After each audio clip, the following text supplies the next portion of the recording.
샬롬, 주님의 이름으로 문안드립니다. 현장 예배가 조금씩 시작되면서 우리 아이들로 교회가 부쩍부쩍해지니 더 기분도 좋아지고 교회에 살아있음이 느껴지기도 합니다. 진짜 교회에 대해서 더욱 생각하게 되는 요즘 이 코로나 시기에 우리 온천교회가 또 꼭 해야 할 경험들을 하고 또 깨달아야 할 것들을 깨달으면서 교회의 살아있음을 잘 보여줄 수 있기를 간절히 소망합니다. 이를 위해서 무엇보다 우리 각자가 있는 자리에서 작은 교회로서 삶의 현장에서 살아내는 것이 중요한 줄 믿습니다. 오늘도 그 교회답게 더 말씀을 붙들었으면 좋겠습니다. 오늘 말씀은요, 역대하 8장 17절부터 9장 12절까지입니다.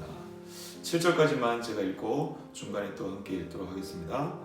그때 솔로몬이 에돔 땅의 바닷가에 시온게벨과 엘롯에 이르렀더니 후람이 그의 신복들에게 부탁하여 배와 바닷길에 아는 종들을 보내매 그들이 솔로몬의 종들과 함께 오빌에 이르러 거기서 금 450달란트를 얻어 솔로몬 왕에게로 가져왔더라. 스바 여왕이 솔로몬의 명성을 듣고 와서 어려운 질문으로 솔로몬을 시험하고자 하여 예루살렘에 이르니 매우 많은 수종들을 거느리고 향품과 많은 금과 보석을 낙타에 실었더라. 그가 솔로몬에게 나와 자기 마음에 있는 것을 다 말하매 솔로몬이 그가 묻는 말에 다 대답하였으니 솔로몬이 몰라서 대답하지 못한 것이 없었더라. 스바 여왕이 솔로몬의 지혜와 그가 건축한 궁과 그의 상의 음식물과 그의 신하들의 자석과 그의 신하들이 도열한 것과 그들의 공복과 술 관원들과 그들의 공복과 여호와의 전에 올라가는 층계를 보고 정신이 황홀하여 왕께 말하되 내가 내 나라에서 당신의 행위와 당신의 지혜에 대하여 들은 소문이 진실하도다. 내가 그 말들을 믿지 아니하였더니 이제 와서 본즉 당신의 지혜가 크다한 말이 그 절반도 못되니 당신은 내가 들은 소문보다 더하도다. 복되도다 당신의 사람들이여, 복되도다 당신의 이 신하들이여, 항상 당신 앞에 서서 당신의 지혜를 들으미로다. 아멘. 오늘 본문은 이스라엘의 성전과 솔로몬의 명성을 듣고 스바 여왕이 찾아온 장면입니다. 그런데 남방에서 온 이 스바 여왕의 처음 의도는 사실 솔로몬을 시험하고자 였다고 합니다. 1절 한번 잠깐 볼까요? 스바 여왕이 솔로몬의 명성을 듣고 와서 어려운 질문으로 솔로몬을 시험하고자 하여 예루살렘에 이르니 매우 많은 시종들을 거느리고 향품과 많은 금과 보석을 낙타에 실었더라. 그가 솔로몬에게 나와 자기 마음에 있는 것을 다 말하매. 그 스바 여왕은 수많은 시종과 향품, 그 금을 가지고 왔다고 합니다. 그러니까 올 때부터 어떻게 보면 자신을 가시하기 위해서 솔로몬에게 보여주기 위해서 왔던 것으로 보입니다. 특히 솔로몬의 명성보다 내가 더 대단함을 보여주려고 했을지 모르겠습니다. 그러한 솔로몬에게 어려운 질문을 해서 대답을 못하게 되면 자신의 명성과 지혜가 더 높게 인정받을 수 있다고 생각했습니다. 물론 당시에는 처음 이 두 나라가 만났을 때 지혜 등에 대해서 질문하는 것이 어떤 외고적인 관례였다고도 합니다. 하지만 솔로몬을 시험하려고 한 것은 분명한 사실이죠. 그런데 솔로몬 왕이 그 모든 질문에 막힘없이 지혜롭게 대답을 한 것입니다. 솔로몬의 지혜와 대답에 스바 여왕은 제대로 한방 얻어맞은 것 같은 느낌을 받았던 것 같습니다. 반론의 여지도 없이 감탄할 수밖에 없었습니다. 이와 더불어 4절처럼 성전과 왕궁과 신하들의 모습을 보고 황홀하기까지 했다고 합니다. 그리고 5절부터 8절까지 꽤 긴 독백을 통해 자신의 이러한 마음을 진실하게 고백하고 있습니다. 특히 8절을 함께 한번 읽어볼까요? 당신의 하나님 여호와를 송축할지로다. 하나님이 당신을 기뻐하시고 그 자리에 올리사 당신의 하나님 여호와를 위하여 왕이 되게 하셨도다. 당신의 하나님이 이스라엘을 사랑하사 영원히 견고하게 하시려고 당신을 세워 그들의 왕으로 삼아 정의와 공의를 행하게 하셨도다 하고. 아멘. 이방인의 입술에서 여호와의 이름을 송축하는 찬양의 고백이 나오고 있습니다. 성도가 하나님을 찬양하는 것은 자연스러운 모습일지 모르겠습니다. 하지만 이방인이 이렇게 하나님을 감탄하며 찬양하는 것은 정말 특별한 일이 아닐 수 없습니다.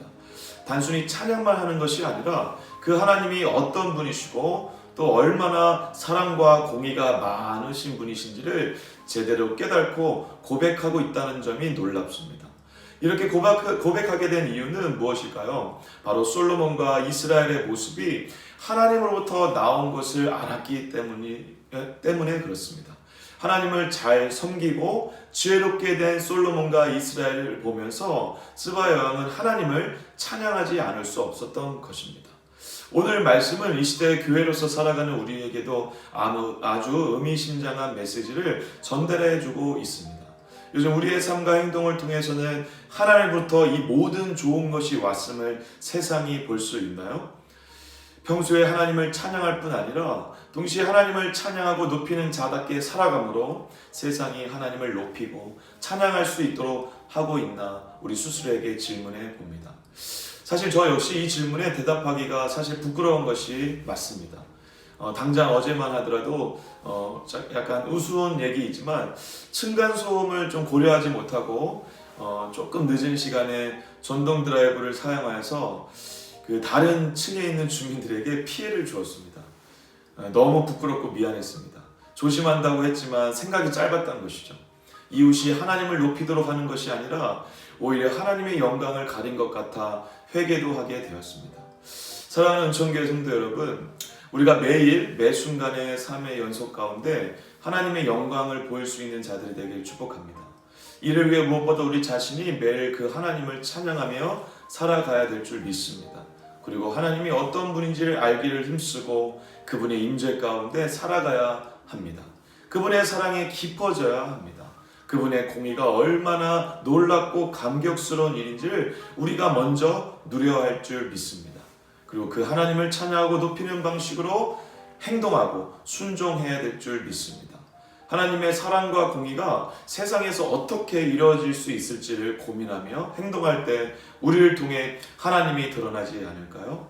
일상에서의 우리의 모습을 통해 세상이 하나님을 찬양하고 감격하며 하나님께로 돌아올 수 있도록 할 때 우리가 진짜 교회, 진짜 성도가 되게 될 줄 믿습니다. 이것이 진짜 코로나 시대에 이루어져야 할 개혁이 아닐까 생각합니다. 개혁은 내가 있는 자리에서 끊임없이 하나님을 새롭게 누리고 성숙되어져 갈 때 시작하는 것이죠. 우리 안에서 시작된 이 작은 변화와 개혁을 통해 우리의 삶이 변하고 은혜가 풍성해지고 그리고 그 세상과 사람들이 우리를 보고 하나님을 함께 찬양하고 기뻐하며 감격할 수 있는 복된 통로들로 살아가기를 간절히 축복합니다. 기도하겠습니다. 사랑이 많으신 하나님 아버지, 오늘도 우리의 이 말씀을 통하여서 이방 민족의 입술을 통해 하나님이 높임 받으시고 하나님을 찬양하며 당신의 하나님이라는 이 표현을 들었던 이 솔로몬처럼 우리의 삶의 현실을 통하여서도 하나님이 높임 받으시고 당신의 하나님은 이라는 고백을 들을 수 있는 자로 살아갈 수 있도록 하나님 우리에게 은혜를 더하여 주시옵소서. 그렇기 위해서 우리가 먼저 하나님 안에 깊어지고 하나님을 찬양하며 그 하나님을 찬양하는 방법으로 이 땅의 모든 삶을 살아가고 행동하고 순종해야 될 줄 믿습니다. 작은 행동을 하더라도 하나님이 드러나고 있는지를 고민하고 행동할 수 있는 자들 될 수 있도록 붙잡아 주시옵소서. 그렇게 주님의 영광이 드높아지는 우리의 인생이 되기를 간절히 소망하며 예수 그리스도의 이름으로 기도드립니다. 아멘. 오늘 말씀을 생각하시면서 내는 주의 영광을 보내 찬양하시고 하나님을 드러내는 방식으로 살아가는 오늘 하루 되시기를 축복합니다. 샬롬.